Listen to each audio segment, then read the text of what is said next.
cities within cities, scientifically planned and built, where a man and his family with a small income can live with comfort and dignity, where there are playgrounds and space for the kids to stretch their growing limbs right outside the front door. Newsflash, it's 2025, and we're still working toward that American dream. I'm Sage Miller. And I'm Sean Higgins. This week on State Street, a well-paying job, home ownership, in a family if you want one, that is, sounds pretty awesome. That does sound like a pretty good dream. But is that American dream even possible? And now that the 2025 session is underway, what is Utah trying to do about it? Could there be, now hear me out, the Utah dream? Say more.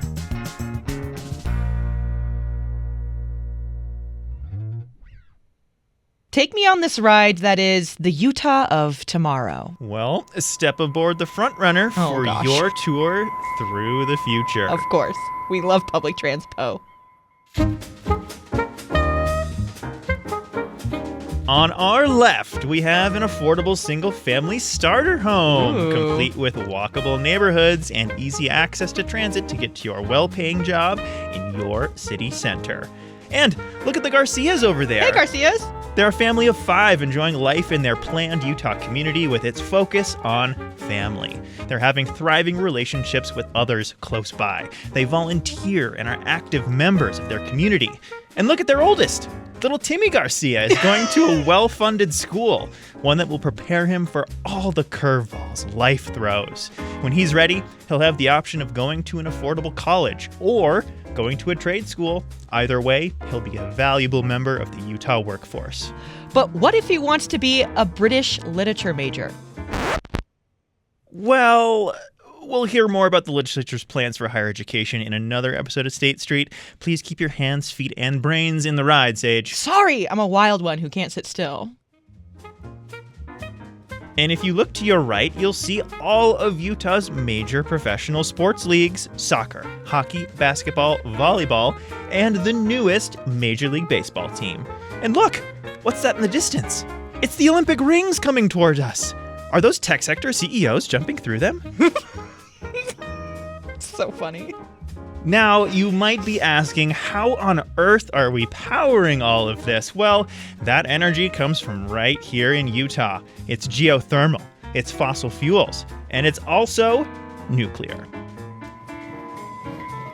All right, Sage, the Utah of Tomorrow ride is coming to an end. If you exit this way, you'll head straight through the gift shop. Don't forget your beehive mug on the way out. This vision is incredible. Almost makes me wish I was living it now. Transit, affordability, reliability. You have the trifecta. It really goes hand in hand with that American dream idea we all know. This is the vision Utah leaders have been championing for a long time. They're pushing for Utah to be an aspirational place, a hub of ideas. It's a big part of why they want things like new sports teams and the Olympics. They want to bring the world here and show them, hey guys, we've got some good stuff going on. But they say they don't want to push out regular people or increase the gap between the ultra-wealthy and the poor. And it came up first thing, day one of the legislature. Here's what Senate President Stuart Adams had to say in his opening speech. The Utah dream is rooted in values that we all hold dear, like hard work, community, family, innovation, and opportunity, where every child and family and community have a chance to grow and achieve and prosper and use the principles of personal freedom, responsibility, and collective good. This idea of the Utah dream is coloring a lot of policy we're expecting from the legislature this year. And this isn't a new goal. Some of this work has already started. When I was watching the opening remarks in the House, Speaker Mike Schultz told us a story about a young couple he got to know. They were expecting their first kid and were beginning to think home ownership was out of reach until the legislature created the Utah First-Time Homebuyer Program in 2023. Today, they're proud owners of a single-family home, a place where they'll raise their children and, more importantly, build their future. Home ownership is one of the top concerns for Utahns. Aw, a happy ending. But it also sounds like Schultz is a little worried. So was Senate President Stuart Adams when I listened into his speech. And I kind of want to gut check us here, too. I don't want to throw too many numbers at you, but I also probably don't have to. If you're living in Utah, you know what I'm talking about. You've probably felt at least some of this. Housing has way outpaced wages, and rents in the most populous parts of the state have gone up in the last 5 years more than in the previous 20 combined. For all of this stuff that gives people pause, we have some good stuff going on here, too. People are rah-rah about Utah all the time, like Governor Cox in his State of the State address just last week. We heard a lot of the same kind of vision. Generations of Utah entrepreneurs and leaders have fought through unfavorable conditions and built in the face of cynicism. In time, those efforts turned Utah into what's now known as the best state in the country to start a business, the #1 state for social mobility, the state where young people can still out-earn the prior generation, and the #1 state overall. In short, the place where the American dream still means something. So, there's lots to be optimistic about. There's good and bad here. To wrap our heads around all that, we talked to an economist who thinks about this literally all the time. We'll hear from him after this break. You're listening to State Street.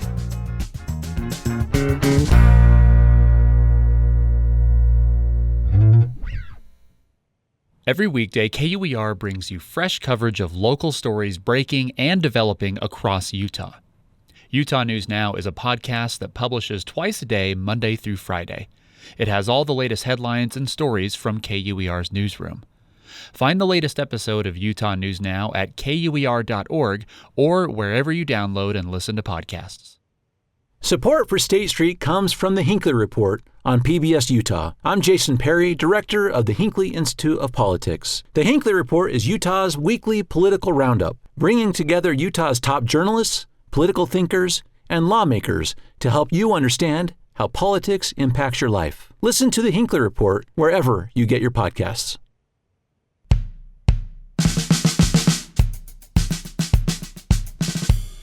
Welcome back to State Street. I'm Sean Higgins. And I'm Sage Miller. So, the Utah dream. It can be a little hard to put a finger on. How do we measure it? How will we know if we achieved this elusive dream state leaders are so eager to make happen? For that, we recruited Phil Dean. He's the chief economist for the University of Utah's Gardner Policy Institute.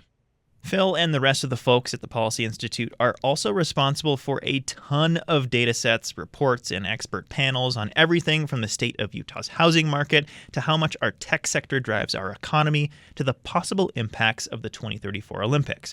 Their work helps inform decisions made on Capitol Hill all the time.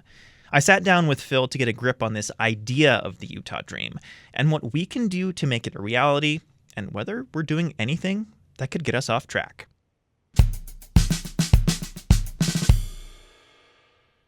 Phil Dean, thank you for joining State Street. Appreciate you being here. It's great to be here. State leaders clearly have a vision of what the state should look like in their eyes. If there was an amusement park with a Utah of Tomorrow exhibit, what would you want to see in it? So I'll maybe start with this. It would have a thriving middle class, and that's where I think our greatest challenge. So certainly housing is a major part of that. We have to have affordable housing. We need to have good jobs. So, for a long time we had really affordable housing, but we didn't have good jobs. It would definitely have mobility. It would have choice and opportunities. So people have a lot of different tastes out there, a lot of different things that they want to accomplish from a housing standpoint, from a job standpoint. And we kind of need this full array of options out there so that people can choose what fits best for them. So for a lot of people, they need a one-bedroom condo. Like, that's all they need. They don't need a big house. But then we might have a family of 6 or 7, and they do need a big house. And we need to have options for both of those. But to me, it all boils down, where I worry about it from a societal standpoint is the middle class and maintaining a healthy middle class. As you look at different studies nationally that have looked at Utah, we have one of the healthiest, if not the healthiest, middle class, and that contributes to our economic success, to our societal success. And I worry that housing and other challenges can lead to us losing that. Thinking back to when you yourself were fresh out of undergrad at BYU, how did you feel about your life and your career prospects at that time? Did you feel that the life you wanted was achievable for you? Coming out of school in the 90s, I was worried about jobs. There were jobs, but Utah wasn't necessarily the best place. I was worried about housing. Housing prices had gone up a lot by the time I graduated. And so I was worried about it. But at the same time, I didn't feel like it was unattainable. I just felt like in a lot of ways it would be a pretty big stretch. But I also really did think, well, if I work hard and I kind of do the right things, I think I'll probably end up okay. How does that compare to what you're seeing and what you're observing now for people who are maybe your kids' age? So part of this is normal life cycle, right? That you finish school or you graduate from high school and get a technical degree or technical training and go into the workforce. And you start off at lower wages. Then over time, you're able to build up your wages and you're able to buy a home and do other things. But I do think what we're dealing with now is beyond that. So I do have 3 kids that are in their 20s right now and kind of in that stage, out on their own, trying to figure out, oh, it's really expensive to live. How am I going to do anything else besides pay for rent? Or how am I eventually going to be able to buy a home here in Utah with the wages that I see are out there that employers are offering? And there's a really big mismatch, right, for a new buyer coming into the market. And this is, I think, part of the challenge that we have as a state is those of us that have been here for a while, we don't feel it in the same way as young people do. I think we feel it through our kids, but housing is affordable to us. You know, for me, I bought my home 20 years ago, so I don't have to pay today's prices. I couldn't buy my home at today's prices. And so that's my concern, that we have to figure out as a state this mismatch between what we pay in wages and what our housing prices are. And that's where I worry about this, especially from a generational standpoint. We're seeing maybe some nervousness from legislative leaders about the viability of this dream we're talking about at the beginning of this session. What's your temperature on how lawmakers are thinking about this? Well, I think they very much recognize that it's a challenge for us. I think they're still grappling with exactly how to do that because there has been historically a lot of deference to local government and local government decision-making, and it honestly feels a bit awkward for them, for the ones I've talked with, of intervening. And then at the same time, it is a challenge that's bigger than any one municipality, right? It's this broader regional and even statewide challenge. And, you know, one of the things I go back to is this isn't only an issue for Utah. You've seen home prices go up throughout the country. With that said, where do these answers to these pressing issues need to come from? Yeah, I think it needs to come from all of us. And that's the hard thing in all of this. I think it's really easy to point the finger. The local government saying, state, you need to do this, and the state saying, local governments, you need to do this. Businesses saying, you need to do this. We all need to own this problem. It's something that I think we have to solve collectively. And I don't think there's one single silver bullet that's going to solve the challenges that we have. But to me, a starting point is just recognizing that we're in a different situation than we've been. We're kind of, we look here in Salt Lake County, for example, we're largely built out, right? We don't have a lot of room to keep expanding out like we've done historically. There's a little bit, in the southwest and northwest parts of the county, but we're very close to being built out. So now we have to start building up. And that's where the friction comes, because people have seen, I think, housing problems that have done a pretty poor job in overall planning and density that's not well done, not well aligned with transportation or other infrastructure. And so you have all these negative consequences from it. And that's where I think it does take all levels of government and the private sector kind of thinking about how we design our work lives, our home lives, how those interact with each other, thinking about transportation planning that involves both the state and local governments, businesses thinking about new ways to do things so that housing can be more affordable, that we don't have to construct a home in the same way we've always constructed a home, and not insisting on building the big homes. If things stay status quo, if local government, private sector, state government can't swim in the same direction on this, where could we be in 5 to 10 years? Yeah, we hollow out the middle class. That's what happens over time. Now, over a 5-year period, I think we're still okay, right? I think there are enough people coming in with enough wealth from California or whatever other places. Like, I don't think we're going to see this collapse take place. But 10 years, 20 years down the road, that's where, it's kind of a gradual thing as the middle class shrinks. That's where I think we have more of the challenges. And I hope we don't, as a state, wait until there's a crisis. If you deal with these issues early on, they're a lot easier to manage. So I look at what I think may be the beginning. It's still early in this, so I don't want to overstate what happens. But you look back over several decades, we've actually grown faster than the U.S. in terms of job growth rate, and pretty consistently. And you look over the last several years as our housing prices have been a lot higher than the rest of the U.S., and that is not the case anymore. We're only at about a little above half of our historical job growth rates. So we're definitely seeing a slowing in job growth rates. Like, I think of the chickens coming home to roost, that analogy. I think we're seeing some of that already. And, we're used to growth and so much of what we think about what we want to do from an infrastructure standpoint. What if we don't have any money to pay for that because we have a lot slower growth all of a sudden? And growth isn't going to fund all of these things that we thought it was going to fund. How are we going to be able to manage that? Looking ahead to 2034, literally the entire world will be coming to Utah for the Winter Olympics. Does that give us a good deadline for a lot of this? I'm a reporter. I love a good deadline. Yeah. Is it good for the state to have a deadline? Yeah, I think it definitely gives us an opportunity to kind of focus in some ways. Sometimes it'd be nice if we didn't have to have a deadline, right? So it's, I teach class, and it's amazing when you give a deadline, like stuff gets done.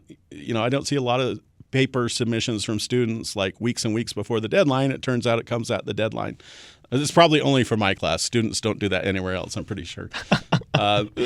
We should take a poll of University of Utah professors to see if that's true. But, a deadline is helpful, and I do think it can help provide some focus.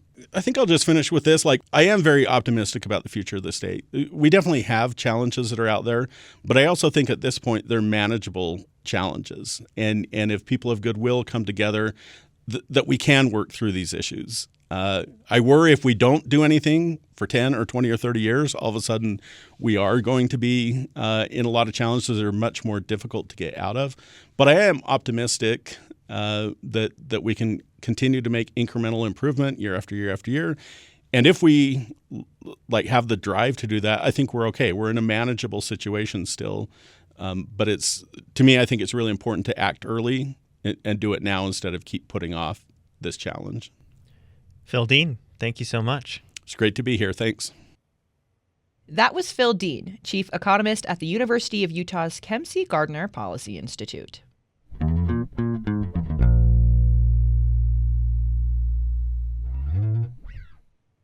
So, what is the legislature planning to do about all of this? Like we said, this vision of the Utah dream is going to color a lot of what we'll see from lawmakers this session, from housing to energy to tax policy. These policy goals can sometimes pit certain priorities against each other, too, like how Governor Cox wants to eliminate taxes on Social Security. But Adams wants to prioritize cuts that would help more young families. Adams said last week that you just can't make everybody happy. Policymaking to achieve this idyllic future can feel like a tightrope walk. You heard it from Phil Dean. So much of this hinges on housing, and the lines are blurred for who should lead the charge. Here are a couple things I've got my eye on. There's a bill that would make it easier to build accessory dwelling units. Salt Lake City already has some policy that allows this, but this would make some of these changes a little bit more statewide. We may also see measures to make building condos easier, and maybe some increased funding for state programs that have been around for a few years, like that first-time homebuyer program. Really quick, Sean, tell me what an accessory dwelling unit is. That's like a mother-in-law apartment, or if you build a bedroom above your garage. So it's like extra housing in a house. Basically. Perfect. Okay, well, that's all fine and dandy, and I think focusing on home ownership is cool, but 1/3 of Utahns are renters. And have you seen the price in rent? The vast majority are simply priced out of the market now. While it's still early in the session, I haven't seen much legislation around renters. But we also know the Republican supermajority historically hasn't had an appetite to address renters. We did like a whole series on Utah renters at KUER last summer. I totally hear that. Big picture, the economy is doing well, but people aren't always feeling that in their day-to-day. Tell me about it. We saw that dynamic play out big time in the 2024 election. Also, Sean, have you seen the price of eggs? Costco has been out of stock for weeks now. $10 for a dozen eggs at Smith's. Part of why we have a new president. And I have to wonder if this moment of national transition is having ripple effects on the Utah legislature. Yeah, it's kind of weirdly quiet. The mood has been pretty different in the very first days compared to previous years. Week 1 is in the books, and we just didn't see the same push to get big headline-grabbing bills through in the first few days. That's a strategy we've seen in the last 2 sessions. Think of things like DEI or transgender bathrooms. But there are some big bills starting to chug their way through. Bit of a slow burn. They waited all the way until day 3. The ball is moving on a few things we're keeping an eye on, like public employee workers' rights. And back again, constitutional amendments. And for the 4th year in a row, lawmakers are taking up transgender rights, this time where they can live inside of a college dorm. Stay tuned. That does it for this episode of State Street. I'm Sage Miller. And I'm Sean Higgins. Don't forget, if you want to be the smartest and funniest person in your friend group, sign up for our State Street newsletter. Stay on top of the latest legislative news and laugh at our witty observations of life on Capitol Hill. You can find a sign-up link at our website. We say this all the time, but it is true. We could not put State Street together without a team of help. Our digital crew is Jim Hill, Raquel Davis, and Eleanor Gottberg. David Childs and KUER News Director Elaine Clark are responsible for editing and audio production here at State Street. And Caroline Ballard is our executive producer. See you next week.